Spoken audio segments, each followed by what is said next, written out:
blessing today.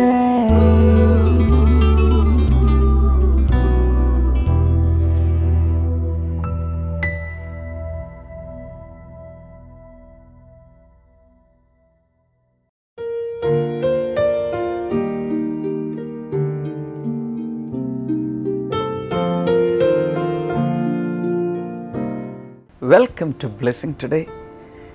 ഈ episode യേശുവിൻ്റെ അനുഗ്രഹങ്ങളെ കുത്തി നിറച്ചുകൊണ്ടാണ് നിങ്ങളുടെ ജീവിതത്തിലേക്ക് വരുന്നത്. പ്രാർത്ഥനയോടുകൂടെ തുടർന്നുള്ള ഇന്നത്തെ എപ്പിസോഡ് മുഴുവൻ വാച്ച് ചെയ്യുക. എന്നാൽ ഇന്നത്തെ പ്രോഗ്രാമുകളിലേക്ക് പോകുന്നതിന് മുമ്പ് ഇന്നത്തെ എപ്പിസോഡിൻ്റെ സ്പോൺസർക്കായി നമുക്ക് ഒരുമിച്ച് പ്രാർത്ഥിക്കാം. ഷിമോഗയിൽ നിന്നും കെ പാപ്പച്ചൻ ഇന്ന് ഇത് സ്പോൺസർ ചെയ്തിരിക്കുമ്പോൾ എല്ലാവരും ചേർന്ന് തനിക്ക് വേണ്ടി പ്രാർത്ഥിക്കാം. കർത്താവ്, ഞങ്ങൾ ചേർന്ന് പാപ്പച്ചൻ എന്ന ഈ സഹോദരനായി പ്രാർത്ഥിക്കുന്നു. തൻ്റെ എല്ലാ രോഗങ്ങളിൽ നിന്നും അങ്ങ് സൗഖ്യം നൽകുന്നതിനായി നന്ദി പറയുന്നു. തൻ്റെ ഗ്രാൻഡ് ഡോട്ടർ അലൈനയ്ക്കായി പ്രാർത്ഥിക്കുന്നു, ആരോഗ്യത്തിനായി പ്രാർത്ഥിക്കുന്നു. എല്ലാ രോഗങ്ങളിൽ നിന്നുമുള്ള പരിപൂർണ സൗഖ്യത്തിനായി പ്രാർത്ഥിക്കുന്നു. ഇന്ന് മാത്രമല്ല, പാപ്പച്ചൻ എന്ന സഹോദരൻ്റെ ബിസിനസ്സിനെ അനുഗ്രഹിക്കുന്നു. മുഴുവൻ കുടുംബവും സകലവിധ നന്മകളാലും അനുഗ്രഹങ്ങളാലും നിറയേണ്ടതിനായി പ്രാർത്ഥിക്കുന്നു. കർത്താവെ, ഞങ്ങളുടെ പ്രാർത്ഥന നീ കേട്ടതിനായി നന്ദി പറയുന്നു. യേശുവിൻ്റെ നാമത്തിൽ തന്നെ ആമേൻ. Thank you mister Pappachan for sponsoring today's episode. കർത്താവ് ഒത്തിരി അനുഗ്രഹങ്ങളാൽ നിറയ്ക്കട്ടെ.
ഇന്ന് തുടർന്ന് ഒരു മിറക്കിൾ സ്റ്റുഡിയോയിലേക്കാണ് നമ്മൾ പോകുന്നത്. അതിനുശേഷം സന്ദേശം കേട്ട ശേഷം ഞാൻ നിങ്ങൾക്ക് വേണ്ടി മടങ്ങി വന്ന് പ്രാർത്ഥിക്കും. So stay back.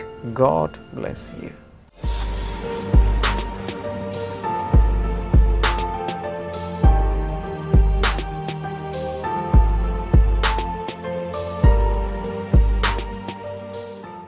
ബ്രദർ, ഈ സഹോദരിയുടെ പേര് സ്മിത എന്നാണ്. ഇപ്പോൾ ഏതാണ്ട് എനിക്ക് തോന്നുന്നു 35 വയസ്സോളം പ്രായം കാണും. കാരണം കഴിഞ്ഞ 20 വർഷമായിട്ടുള്ള ഒരസുഖമുണ്ടായിരുന്നു. കനത്ത തലവേദനയാണ്. തലവേദന എന്ന് പറഞ്ഞു കഴിഞ്ഞാൽ എപ്പോഴും തലവേദനയാണ്. ചുമ്മാ തലവേദനയല്ല, രണ്ട് കണ്ണും വല്ലാത്ത വേദനയും അതുപോലെ മങ്ങലും കണ്ണിനുണ്ടായിരിക്കും. ദൂരെ നിന്ന് അക്ഷരങ്ങൾ വായിക്കാനായിട്ട് ഇവർക്ക് സാധ്യമല്ലായിരുന്നു. ഒത്തിരി ഡോക്ടേഴ്സിനെ മാറി മാറി കണ്ടിരുന്നു. എല്ലാവരും ഒരുപോലെ പറഞ്ഞു കണ്ണട വെക്കണം, അല്ലാതെ ഈ പ്രശ്നത്തിന് യാതൊരു പരിഹാരവുമില്ല. പക്ഷെ ഇവർ കമ്പ്യൂട്ടറിൽ വർക്ക് ചെയ്യുന്ന ഒരു സഹോദരി കൂടിയാണ്. അതുകൊണ്ട് തന്നെ ഇവർക്ക് കുറച്ചു നേരം വർക്ക് ചെയ്ത് കഴിയുമ്പോൾ കണ്ണ് മങ്ങലാവും. പിന്നെ ഒന്നും ഇവർക്ക് കാണാനായിട്ട് പറ്റുകയില്ല. വളരെയധികം വേദനയും സങ്കടവും ഈ ഒരു പ്രശ്നത്തെ ചൊല്ലി ഇവർക്കുണ്ടായിരുന്നു. അങ്ങനെ ഇരിക്കുമ്പോഴാണ് ഈ കഴിഞ്ഞ മാസം മാർച്ച് മാസം കണ്ണിന് ഇതുപോലെ മങ്ങലുണ്ടായിട്ട് കർത്താവ് സൗഖ്യമാക്കിയ ഒരു വ്യക്തിയുടെ സാക്ഷ്യം ബ്ലെസ്സിങ് ടുഡേ TV പ്രോഗ്രാമിൽ ടെലികാസ്റ്റ് ചെയ്തിരുന്നു. ആ പ്രോഗ്രാമിൻ്റെ ഒടുവിലായിട്ട് ബ്രദർ ഡാമിയൻ ഇതുപോലെ കണ്ണിന് പ്രശ്നമുള്ള വ്യക്തികൾക്ക് വേണ്ടിയിട്ട് പ്രത്യേകമായി എടുത്തു പറഞ്ഞ് പ്രാർത്ഥിച്ചിരുന്നു. ആ സമയത്ത് ഈ സഹോദരിക്ക് അസഹ്യമായിട്ടുള്ള കണ്ണുവേദനയും ഈ തലവേദനയായിട്ട് നിൽക്കുകയായിരുന്നു. തലവേദനയോടുള്ള ബന്ധത്തിൽ വന്നിട്ടുള്ള കണ്ണിന്റെ പ്രശ്നമാണ്. ഈ പ്രശ്നവുമായിട്ട് നിൽക്കുന്ന സമയത്ത് ഇവരും കൈ ഉയർത്തി പ്രാർത്ഥിച്ചു. എന്താ സംഭവിച്ചതെന്ന് വെച്ചാൽ, പ്രാർത്ഥിച്ചുകൊണ്ടിരിക്കുന്ന സമയത്ത് ഒരു പ്രത്യേക രീതിയിലുള്ള തണുപ്പ് ഇവരുടെ ശരീരത്തിൽ ഇവർ അനുഭവിച്ചു എന്നാണ് പറയുന്നത്. ആ നിമിഷം മുതൽ ഇത് സൗഖ്യമായി. ഇപ്പോൾ കഴിഞ്ഞ 2 ആഴ്ചയായിട്ട് ഇവർക്ക് തലവേദന വന്നിട്ടേയില്ല. കണ്ണിന്റെ മങ്ങല് മാറിപ്പോയി. ഇപ്പോൾ അക്ഷരങ്ങൾ വളരെ ക്ലിയർ ആയിട്ട് കാണുന്നു. കമ്പ്യൂട്ടറിൽ വർക്ക് ചെയ്യുമ്പോൾ 10 മിനിറ്റോ 15 മിനിറ്റോ കഴിയുമ്പോൾ വരുന്ന പ്രശ്നമില്ല. അനേക മണിക്കൂറുകൾ സമയം ഇപ്പോൾ അവർക്ക് വർക്ക് ചെയ്താലും കണ്ണിന് മങ്ങലേയില്ല. അക്ഷരങ്ങൾ വളരെ ദൂരെ നിന്ന് വായിക്കാൻ സാധിക്കാതിരുന്നത് ഇപ്പോൾ സുഖമായി വായിക്കാൻ സാധിക്കുന്നു എന്നാണ് സാക്ഷ്യപ്പെടുത്തുന്നത്. ആ TV പ്രോഗ്രാം കണ്ട സമയത്ത് ഉണ്ടായ ഒരു തണുപ്പ് എന്ന് തോന്നുന്നു. What was that experience? അതെന്താണ് ഒന്ന് പറയാമോ? അത് കാല് കൂടിയിട്ട് ഇങ്ങനെ ഒരു തണുപ്പ്, അങ്ങനെ കാലിലൂടെ ഇങ്ങനെ തണുപ്പ് പ്രാർത്ഥനയുടെ സമയത്ത് അത് ഫീൽ ചെയ്തു. അതിനുശേഷമാണ് ഇത് മാറിപ്പോയത്. അതെ, അതോടുകൂടെ ഇത് മാറി. ഇപ്പോഴുള്ള വ്യത്യാസം എന്താണ്? രോഗം ഉണ്ടായിരുന്ന സമയത്ത് ഇപ്പോഴുള്ള വ്യത്യാസം ഒന്ന് പറയാമോ? എന്നും ഈ അമൃതാഞ്ജനും വിക്സും ഇട്ടിട്ടാണ് കിടക്കാറുള്ളത്. ഇപ്പൊ കുറെ ആയിട്ട് അതൊന്നും ഉപയോഗിക്കേണ്ടി വരുന്നില്ല. എല്ലാം മാറി, നല്ല വർക്ക് ചെയ്യാൻ സാധിക്കുന്നുണ്ട്. ഹല്ലേലൂയ. ആരാ സൗഖ്യമാക്കിയത്? യേശുവാണ് സൗഖ്യമാക്കി. ഹല്ലേലൂയ. കൈകൾ അടിച്ച് യേശുവിന് നന്ദി പറയാം. Thank you Lord. കർത്താവെ, അങ്ങ് കൊടുത്ത ഈ അനുഗ്രഹത്തിനായി നന്ദി. ഈ സാക്ഷ്യത്തെ കർത്താവിൻ്റെ മഹത്വത്തിനായി സമർപ്പിക്കുമ്പോൾ തന്നെ ഇതുപോലെ പ്രശ്നത്തിലായിരിക്കുന്നവരെ സൗഖ്യമാക്കണമെന്ന് ഞങ്ങളെല്ലാവരും ചേർന്ന് പ്രാർത്ഥിക്കുന്നു. Thank you Lord. ഈ സമയത്ത് തന്നെ രോഗികൾ സൗഖ്യമാകട്ടെ. ഇവിടെ ഇരിക്കുന്നവരും ഈ സാക്ഷ്യം കാണുന്നവരും ഒരു വലിയ ദൈവിക രോഗസൗഖ്യം ദൈവനാമ മഹത്വത്തിനായി സ്വീകരിക്കട്ടെ. ഇൻ ജീസസ് നെയിം, ആമേൻ. യോഹന്നാന്റെ സുവിശേഷം 12-ാം അധ്യായം 27-ാമത്തെ വാക്യം നമ്മൾ വായിക്കുമ്പോൾ, യേശു കർത്താവ് ഈ ഭൂമിയിൽ കഷ്ടം സഹിക്കുവാൻ വേണ്ടി വന്നു എന്ന് നമുക്ക് മനസ്സിലാക്കാം.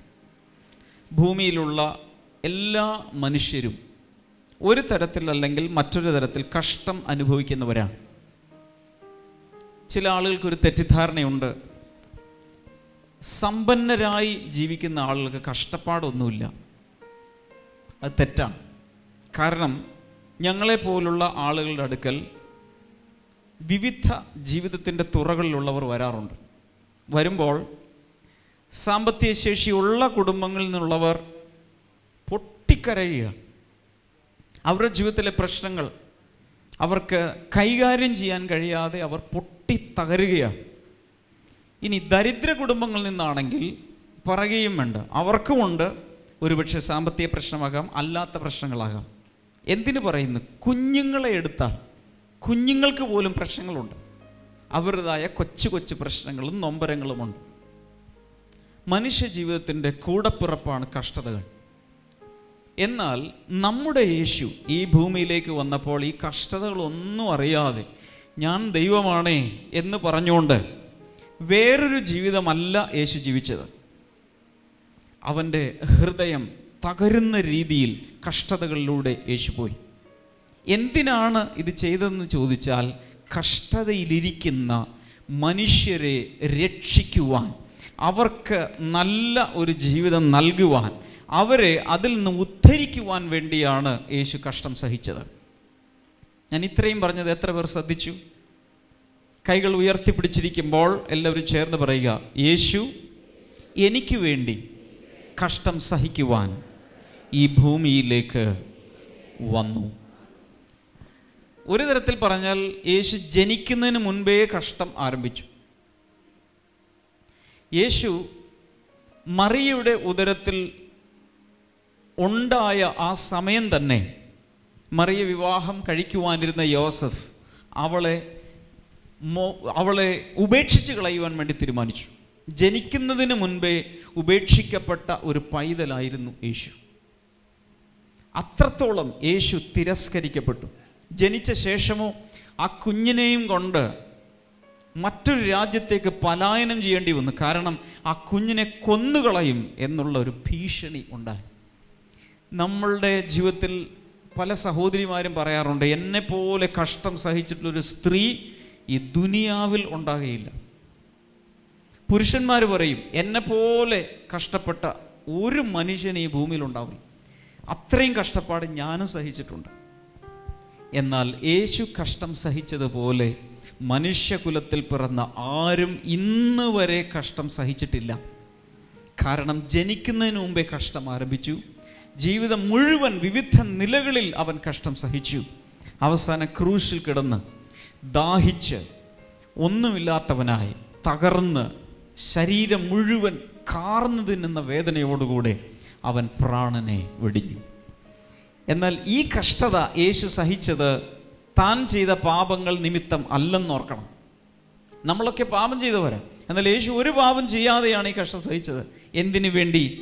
പാപം ചെയ്ത് തകർന്നു പോയ നമ്മെ രക്ഷിക്കുവാൻ വേണ്ടി, കഷ്ടതകളിൽ നിന്നും വീണ്ടെടുക്കുവാൻ വേണ്ടിയാണ് യേശു ഇത്രയും കഷ്ടം സഹിച്ചത്. അതുകൊണ്ട് ബൈബിളിൽ ഇങ്ങനൊരു വാക്യമുണ്ട്, നമ്മൾ കഷ്ടം സഹിക്കുന്ന സമയത്ത് ഒരു തരത്തിലും പിടിച്ചു നിൽക്കാൻ കഴിയാത്ത അവസരം വരുമ്പോൾ ബൈബിൾ പറയുന്ന പാപികളാൽ ഇപ്രകാരം കഷ്ടം സഹിച്ചവനെ ധ്യാനിച്ചുകൊള്ളുവിൻ. ഒരു തരത്തിലും പിടിച്ചു നിൽക്കാൻ കഴിയാത്ത സമയത്ത് എന്താ ചെയ്യേണ്ടത്? കയറെവിടെയെന്നും പറഞ്ഞ് അന്വേഷിക്കുകയല്ല വേണ്ടത്. അടുത്തെവിടെയെങ്കിലും റെയിൽവേ പാളം ഉണ്ടോ എന്ന് നോക്കുക അല്ല ചെയ്യേണ്ടത്. വിഷക്കുപ്പി എവിടെയെങ്കിലും ഉണ്ടോ എന്നല്ല നോക്കേണ്ടത്. എന്താ ചെയ്യേണ്ടത്? കഷ്ടം സഹിച്ച യേശുവിനെ ധ്യാനിക്കുക. തന്നെ ധ്യാനം വരുന്നില്ലെങ്കിൽ യേശു കഷ്ടം സഹിച്ച ഭാഗങ്ങൾ എടുത്ത് വായിക്കുക, വായിച്ച് ധ്യാനിക്കുക. എന്നേക്കാൾ ഒരു പാപവും ചെയ്യാത്ത നിഷ്കളങ്കനായ യേശു എന്നേക്കാൾ അധികം ഇത്രയും കഷ്ടം സഹിച്ചെങ്കിൽ ഞാൻ ഈ സഹിക്കുന്ന കഷ്ടം ഒന്നുമല്ല എന്ന് മനസ്സിലാക്കും. മാത്രമല്ല, യേശു അതുപോലെ കഷ്ടം സഹിച്ചതിൻ്റെ പിന്നിൽ ഒരു രഹസ്യമുണ്ട്. എന്താണ് രഹസ്യം? താൻ ഒരു മഹാപുരോഹിതൻ ആയതുകൊണ്ട്, പുതിയ നിയമത്തിലെ മഹാപുരോഹിതൻ ആയതുകൊണ്ട് കഷ്ടം സഹിക്കുന്ന സകലരോടും മനുഷ്യരോടെല്ലാവരോടും സഹതാപം കാണിക്കുവാൻ അവന് സാധിക്കും. നമ്മുടെ കഷ്ടതയിൽ യേശു നമ്മോട് സഹതാപം കാണിക്കും. പരിശുദ്ധാത്മാവ് എൻ്റെ അകത്ത് വ്യക്തമായി ബോധ്യമാക്കുന്നത്, ഞാൻ ഈ വാക്കുകൾ സംസാരിക്കുന്ന അതേ സമയം തന്നെ വിവിധ പ്രശ്നങ്ങളിൽ വല്ലാതെ ഞെരിഞ്ഞുകൊണ്ടിരിക്കുന്ന മനുഷ്യ ജീവിതങ്ങൾ ഇന്ന് ഇതിന് മധ്യത്തിലുണ്ട്. അവരുടെ മേൽ യേശുവിൻ്റെ ഒരാശ്വാസം ഈ സമയത്ത് വന്നുകൊണ്ടിരിക്കുകയാണ്. ചുമ്മാ ഈ വാക്കുകൾ അങ്ങോട്ട് വരികയാണെന്ന് ആരും ചിന്തിക്കരുത്. യേശുവിൻ്റെ ആശ്വാസത്തിൻ്റെ വചനങ്ങളാണ് ഈ വരുന്നത്. യേശുവിൻ്റെ ആശ്വാസത്തിൻ്റെ ആത്മാവ് ഈ സമയത്ത് ഓരോ ഹൃദയങ്ങളിലെയും പകരപ്പെട്ടുകൊണ്ടിരിക്കുകയാണ്. ഹല്ലേലൂയ. കൈകൾ ഉയർത്തി സ്വീകരിക്കാമോ? രണ്ട് കൈകളും ഉയർത്തി പറയാം, യേശുവേ, അങ്ങയുടെ ആശ്വാസത്തെ ഞാനിപ്പോൾ സ്വീകരിക്കുന്നു. എൻ്റെ അകത്ത് അങ്ങയുടെ ആശ്വാസത്തിൻ്റെ ആത്മാവ് വന്ന് നിറയട്ടെ. Hallelujah, hallelujah. ഉറക്കെ ഹല്ലേലൂയ.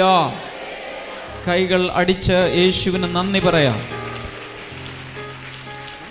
മത്തായി എഴുതിയ സുവിശേഷം 20-ാം അധ്യായം 28-ാമത്തെ വാക്യം, 1 തിമോത്തിയോസ് 2-ാം അധ്യായം 6-ാമത്തെ വാക്യം. ഈ രണ്ട് വാക്യങ്ങൾ നമ്മൾ വായിക്കുമ്പോൾ, യേശു ഈ ഭൂമിയിലേക്ക് വന്നപ്പോൾ അവിടെ പറഞ്ഞിരിക്കുന്നതിൻ്റെ സാരാംശം ഇങ്ങനെയാണ്: Jesus came to give his life as a ransom for people. വ്യക്തികൾക്ക്, മനുഷ്യർക്ക് തൻ്റെ ജീവൻ ഒരു വീണ്ടെടുപ്പ് വിലയായി കൊടുക്കുവാൻ വേണ്ടിയാണ് യേശു വന്നിരിക്കുന്നത്. മനുഷ്യ ജീവിതത്തിൻ്റെ വീണ്ടെടുപ്പ്, അതിനെക്കുറിച്ച് പറയുന്നത്, it was the mission impossible. ഒരാൾക്കും ചെയ്യാൻ കഴിയാത്ത ഒരു കാര്യം.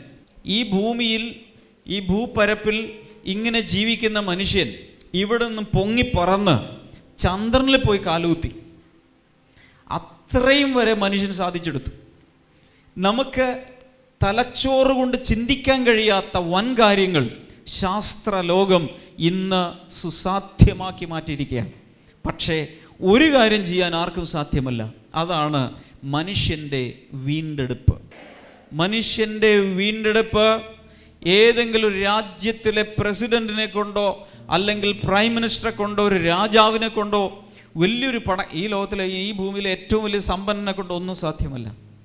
എന്തിനു പറയുന്ന ഒരു മാലാഖയെ കൊണ്ട്, ഒരു ദൂതനെ കൊണ്ട് സാധ്യമല്ല.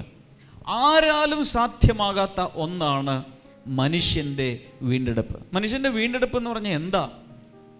മനുഷ്യൻ്റെ വീണ്ടെടുപ്പ് എന്ന് പറഞ്ഞാൽ ദൈവത്തിൽ നിന്നും പാപത്താൽ അകന്നുപോയ മനുഷ്യനെ തിരിച്ച് ദൈവത്തിലേക്ക് കൊണ്ടുവരിക. ആ ജീവൻ, പ്രാണൻ, ആത്മാവ് നഷ്ടപ്പെട്ടു പോകാതിരിക്കുക. ഇതിന് ഒരാൾക്കും നൂറ്റാണ്ടുകൾ കഴിഞ്ഞിട്ടും യുഗങ്ങൾ കഴിഞ്ഞിട്ടും സാധിക്കാതിരിക്കുമ്പോൾ യേശു ഭൂമിയിലേക്ക് വന്ന് അത് സാധിച്ചെടുത്തു. മനുഷ്യനെ എങ്ങനെയെങ്കിലും പാപത്തിൽ നിന്ന് രക്ഷിക്കാൻ വേണ്ടി ഒരു കാലത്ത് കാളകളും പ്രാവുകളും പക്ഷികളും മൃഗങ്ങളെയൊക്കെ ബലി കൊടുത്തുകൊണ്ടിരുന്നു. പക്ഷെ വീണ്ടെടുപ്പ് സാധിച്ചോ? നോ. എത്ര കുരുതി കൊടുത്താലും എത്ര ചോര ചിന്തിയാലും മനുഷ്യൻ്റെ വീണ്ടെടുപ്പ് സാധ്യമല്ല. കാരണം പാപമില്ലാത്ത രക്തം കണ്ടെത്താൻ സാധിച്ചില്ല. യേശുവിൻ്റെ രക്തം മാത്രമാണ് പാപമില്ലാത്ത രക്തം. അതുകൊണ്ട് ആ രക്തത്താൽ ആണ് നമ്മുടെ വീണ്ടെടുപ്പ് സാധ്യമായി തീർന്നത്. ഈ പറഞ്ഞ വീണ്ടെടുപ്പ് അല്ലെങ്കിൽ അതിലൂടെ ലഭിക്കുന്ന രക്ഷ ഇവിടെ ഇരിക്കുന്ന എത്ര പേർക്ക് വ്യക്തിപരമായി കിട്ടിയിട്ടുണ്ടെന്ന് എനിക്ക് അറിഞ്ഞുകൂടാ. എന്നാൽ നിങ്ങൾക്കത് സ്വീകരിക്കാനുള്ള ഒരു അവസരം കൂടെ നിങ്ങൾക്കിന്ന് തരും. ഈ ബ്ലെസ്സിങ് ഫെസ്റ്റിവലിൽ വരുമ്പോൾ, ബ്ലെസ്സിങ് ഫെസ്റ്റിവൽ എന്ന് പറഞ്ഞാൽ അനുഗ്രഹത്തിൻ്റെ ഒരു ഉത്സവമാണ്. ഇവിടെ പലതും കിട്ടുന്നുണ്ട്, ശരിയാണല്ലോ, പലതും കിട്ടും. ഒരുപക്ഷെ വളരെ ദുഃഖിച്ചു വന്ന ആളുകൾക്ക് ഇവിടെ ആരാധനയിലും അതുപോലെ ഈ പ്രാർത്ഥനയിലൊക്കെ പങ്കെടുത്ത് കഴിയുമ്പോൾ ദുഃഖം എവിടെ പോയെന്ന് അറിഞ്ഞുകൂടാ. അതൊക്കെ കർത്താവ് മാറ്റിക്കളയും. രോഗസൗഖ്യം ഒത്തിരി പേർക്ക് കിട്ടുന്നുണ്ട്. നമ്മൾ സാക്ഷ്യങ്ങൾ ദിവസവും കേൾക്കുകയാണ്. എണ്ണിക്കൂടാനാവാത്ത അത്രയും അത്ഭുതങ്ങൾ നടക്കുന്നുണ്ട്. ഇവിടെ വരുന്നവർക്ക് നല്ല നല്ല പുസ്തകങ്ങൾ കിട്ടുന്നുണ്ട്, നല്ല നല്ല അഭിഷേകത്തിൻ്റെ CD-കൾ കിട്ടുന്നുണ്ട്, ഇതെല്ലാം കിട്ടുന്നുണ്ട്. പക്ഷേ യേശു നമുക്ക് നൽകുന്ന രക്ഷയോട് ഇതിനെ ഒന്നിനെയും തുലനം ചെയ്യാൻ സാധ്യമല്ല. ഏറ്റവും വലിയ ദാനമായി കർത്താവ് നമുക്ക് തന്നിരിക്കുന്നതാണ് രക്ഷ എന്ന ദാനം. അത് കിട്ടാതെ, അത് സ്വീകരിക്കാതെ ഒരാളും ഇവിടുന്ന് പോകരുത്. ഹല്ലേലൂയ. അത് കിട്ടിയിട്ടുള്ളവരൊക്കെ ഒരു ഹല്ലേലൂയ പറയാമോ?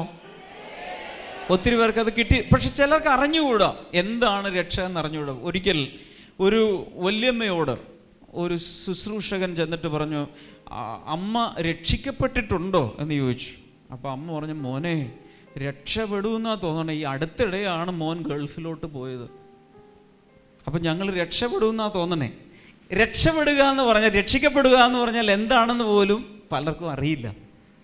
നമ്മുടെ ജീവിതത്തിൽ ഗതി പിടിക്കുക എന്നല്ല അതിൻ്റെ അർത്ഥം. നമ്മൾ മരണശേഷം പാപം ചെയ്തവരായതുകൊണ്ട് എങ്ങോട്ട് പോകേണ്ടവരാ? നരകത്തിൽ പോകേണ്ടവരാ. വചനം അതാ പറയുന്നത്.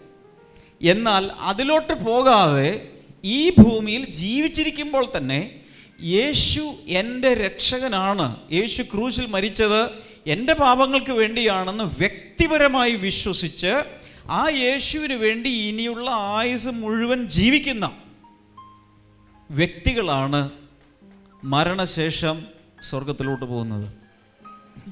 അങ്ങനെ ശിക്ഷിക്കപ്പെടേണ്ട നമ്മളെ അവിടെ നിന്ന് രക്ഷിച്ച് നിത്യജീവൻ നൽകുമ്പോൾ അതിന് പറയുന്ന പേരാണ് രക്ഷിക്കപ്പെടുക. ഹല്ലേലൂയ. ഇംഗ്ലീഷിലൊക്കെ കുറച്ചുകൂടി ഗമയുള്ള പേരാ ബോൺ അഗെയിൻ. കേട്ടിട്ടുണ്ടോ? ബോൺ അഗെയിൻ ഒക്കെ പറഞ്ഞാൽ പേടിക്കേണ്ട ആവശ്യമില്ല. എന്താണത്? ദൈവം നൽകുന്ന സൗജന്യമായ നിത്യജീവനെ നമ്മൾ വിശ്വാസത്താൽ താഴ്മയോടുകൂടെ സ്വീകരിക്കുന്നതിനെയാണ് രക്ഷ എന്നും ബോൺ അഗെയിൻ എക്സ്പീരിയൻസ് എന്നൊക്കെ പറയുന്നത്. ബോൺ അഗെയിൻ എന്ന് പറഞ്ഞാൽ ചിലർക്കൊക്കെ അലർജിയാണ്, ചൊറിയൊക്കെ ചെയ്യും. കാരണം എന്താ? അറിഞ്ഞുകൂടാ. സ്വർഗത്തിലെ ദൈവം യേശു കർത്താവ് ഈ ഭൂമിയിലേക്ക് വന്ന് ചങ്ക് പിളർന്ന് ചോര ചിന്തി നമ്മെ ഓരോരുത്തരെയും പാപത്തിൽ നിന്നും രോഗത്തിൽ നിന്നും നരകത്തീയിൽ നിന്നും രക്ഷിക്കുന്നതിൻ്റെ പേരാണ് ഈ സൗജന്യ രക്ഷ. അത് വേണ്ടെന്നെങ്ങാലും ആരെങ്കിലും പറഞ്ഞാൽ ബൈബിളിൽ പറഞ്ഞിട്ടുണ്ട്, അവൻ ഒരിക്കലും നിത്യനരകത്തിൽ നിന്ന് മോചനമില്ല. കാരണം ഫ്രീ ആയിട്ടാണ് കൊടുക്കുന്നത്. ബൈബിളിൽ വെളിപ്പാട് പുസ്തകം എന്ന് പറയുന്ന പുസ്തകത്തിൽ വരാനിരിക്കുന്ന ചില കാര്യങ്ങൾ എഴുതി വെച്ചിട്ടുണ്ട്. അവിടെ യോഹന്നാൻ എന്ന അപ്പസ്തോലൻ ആത്മാവിൽ എടുക്കപ്പെട്ട് തൻ കാണുന്നൊരു വിഷനിൽ അദ്ദേഹം നോക്കുമ്പോൾ അവിടെ പറഞ്ഞിരിക്കുന്നത് എണ്ണിക്കൂടാനാവാത്ത പോലെ നിൽക്കുന്നൊരു പുരുഷാരം. എന്ന് വെച്ചാൽ കടൽ കണ്ടിട്ടുള്ള എത്ര പേരുണ്ട്? സമുദ്രം. നമുക്ക് ഇവിടെ നിന്ന് നോക്കിയാൽ അങ്ങോട്ട് ഒരിക്കലും അവിടെ ചെന്ന് ചക്രവാളത്തിൽ ചേർന്ന് കിടക്കുന്നത് പോലെ സമുദ്രം കിടക്കുകയാണ്. അതുപോലെ നിൽക്കുന്ന മനുഷ്യർ. ഇവരാരാ ചോദിച്ചപ്പോൾ കിട്ടിയ ഉത്തരമാണ്, ഇവരാണ് കുഞ്ഞാടിന്റെ രക്തത്താൽ വീണ്ടെടുക്കപ്പെട്ടവർ. അയ്യോ, ചിലർക്കൊരു തെറ്റിദ്ധാരണയുണ്ട്, അയ്യോ ഞങ്ങൾ ഇത്രയും പേര് മാത്രമേ രക്ഷിക്കപ്പെട്ടവരായിട്ടും ഇങ്ങനെയൊക്കെ ഉള്ളൂ. വെളിപ്പാട് പുസ്തകം എടുത്ത് വായിച്ചു നോക്കേ. ലോകത്തിലുള്ള സകല ഗോത്രത്തിൽ നിന്നും ഭാഷയിൽ നിന്നും വംശത്തിൽ നിന്നും ജാതിയിൽ നിന്നും വീണ്ടെടുക്കപ്പെട്ട സ്ത്രീകളും പുരുഷന്മാരും അടങ്ങുന്ന, ഒരിക്കലും ആർക്ക് എണ്ണിത്തീർക്കാൻ പോലും കഴിയാത്ത അത്രയും മഹാസമുദ്രം പോലെയുള്ള മനുഷ്യരെ യേശു കർത്താവ് തൻ്റെ ചോരയാൽ ഇന്ന് വീണ്ടെടുത്തുകൊണ്ടിരിക്കുകയാണ്.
ഇപ്പോൾ ഞാൻ നിങ്ങൾക്ക് വേണ്ടി പ്രാർത്ഥിക്കാൻ പോവുകയാണ്. അകത്ത് സംശയിക്കാതെ വിശ്വസിക്കുക. ജനലക്ഷങ്ങളെ അനുഗ്രഹിച്ച യേശു എന്നെയും അനുഗ്രഹിക്കും. ഒത്തിരി ഭൂമിയിൽ ഈ മനുഷ്യരുള്ളത് കൊണ്ട് ഞാൻ മറന്നു പോകപ്പെടുമോ എന്നാരും ചിന്തിക്കേണ്ട ആവശ്യമില്ല. കർത്താവ് സർവജ്ഞാനിയാണ്, സകലരെയും കാണുന്നവനാണ്. ഒരു തന്മാത്രയെ മുതൽ വലിയ ഗോളങ്ങൾ വരെ സകലത്തെയും തൻ്റെ വലങ്കയിൽ തൻ്റെ വചനത്താലും വഹിക്കുന്നവനാണ്. വിശ്വസിക്കുക. കർത്താവെ, ഇന്ന് രോഗികൾക്കായി ഞാൻ പ്രാർത്ഥിക്കുന്നു. പ്രത്യേകിച്ച് രക്തക്കുഴലുകളിൽ അടഞ്ഞുപോയ, രക്തക്കുഴലിൽ പല ഭാഗങ്ങൾ ശരീരത്തിൽ അടഞ്ഞുപോയൊരു വ്യക്തി, അതുകൊണ്ട് ചില ഭാഗങ്ങളിലേക്ക് രക്തചംക്രമണമില്ലാത്ത വ്യക്തി, യേശുവിൻ്റെ നാമത്തിൽ ഇപ്പോൾ ആ വ്യക്തി സൗഖ്യമാകട്ടെ. അതുപോലെ ഹാർട്ടിൻ്റെ വാൽവിന് പ്രയാസമുള്ള ചില വ്യക്തികൾ യേശുവിൻ നാമത്തിൽ സൗഖ്യമാകട്ടെ. ഹാർട്ടിന് പ്രോബ്ലമുള്ള ഒരു കുട്ടിയെ എൻ്റെ ഉള്ളിൽ കർത്താവ് കാണിച്ചു തരുന്നു. കുട്ടിയുടെ ഇന്ന പ്രായമെത്തുമ്പോൾ, ഇത്ര പ്രായമെത്തുമ്പോൾ അതിൻ്റെ സർജറി വേണമെന്നാണ് പറഞ്ഞിരിക്കുന്നത്. എന്നാൽ ആ പ്രായം സമീപിച്ചുകൊണ്ടിരിക്കുന്നു. പക്ഷേ കർത്താവ് ആ കുട്ടിയെ സൗഖ്യമാക്കുന്നു. ഡോക്ടറെ അടുക്കലെത്തുമ്പോൾ സർജറി വേണ്ട എന്ന് ഡോക്ടർ തന്നെ പറയും. പൂർണ്ണ ആരോഗ്യമുള്ളൊരു ഹൃദയം കർത്താവ് ഗിഫ്റ്റായി തരികയാണ്. മാതാപിതാക്കൾ വിശ്വസിക്കുക, ആ കുഞ്ഞിനോട് വിശ്വസിക്കാൻ പറയുക. യേശുവിൻ നാമത്തിൽ അത് സംഭവിക്കട്ടെ. In Jesus name. എത്രയൊക്കെ ചികിത്സിച്ചിട്ടും മരുന്ന് അപ്ലൈ ചെയ്തിട്ടും ഉണങ്ങാത്ത ചില മുറിവുകൾ യേശുവിൻ്റെ നാമത്തിൽ സൗഖ്യമാകുന്നു. അതോടൊപ്പം ആ ഷുഗർ പ്രോബ്ലം കൂടെ സൗഖ്യമാകുന്നു. എല്ലാ ഡയബറ്റീസും യേശുവിൻ്റെ നാമത്തിൽ സൗഖ്യമാകട്ടെ. In the name of Jesus. നട്ടലിൻ്റെ പ്രയാസങ്ങൾ മാറിപ്പോകട്ടെ. പ്രത്യേകിച്ച് ഞാനിത് പറയുമ്പോഴും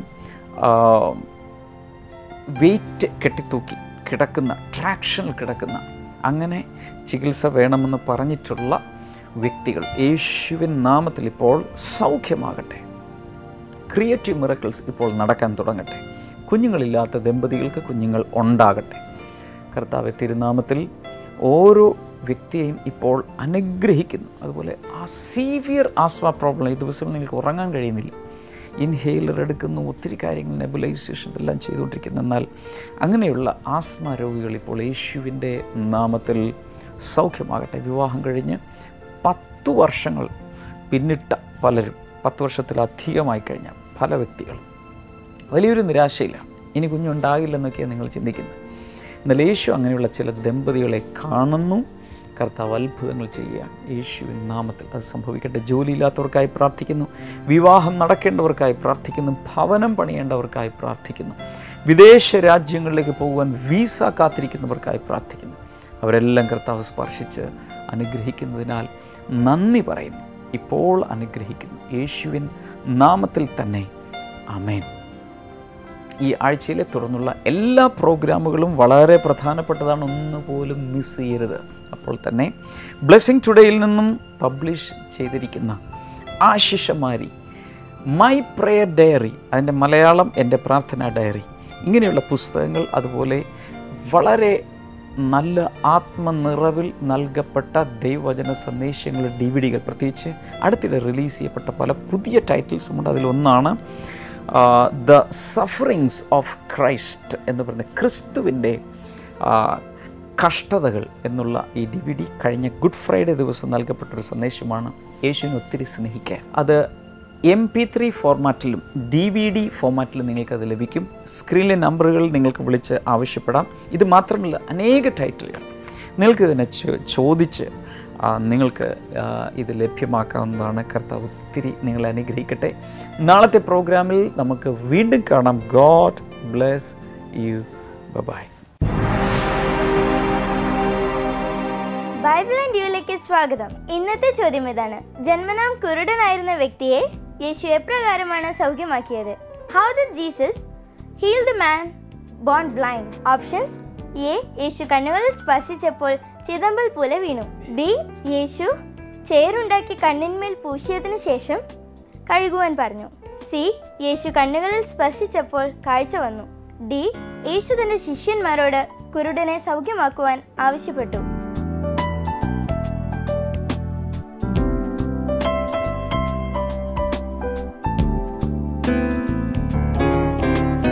നിങ്ങളുടെ ഉത്തരങ്ങൾ 9645221221 എന്ന നമ്പറിലേക്ക് SMS ചെയ്യുക. SMS ചെയ്യേണ്ട format BT space option A, B, C or D. ശരിയുത്തരം അയക്കുന്നതിൽ നിന്ന് 5 പേരെ ഞങ്ങൾ സെലക്ട് ചെയ്ത് OM ബുക്സ് നൽകുന്ന ഒരു അടിപൊളി സമ്മാനം അയച്ചു തരുന്നതായിരിക്കും.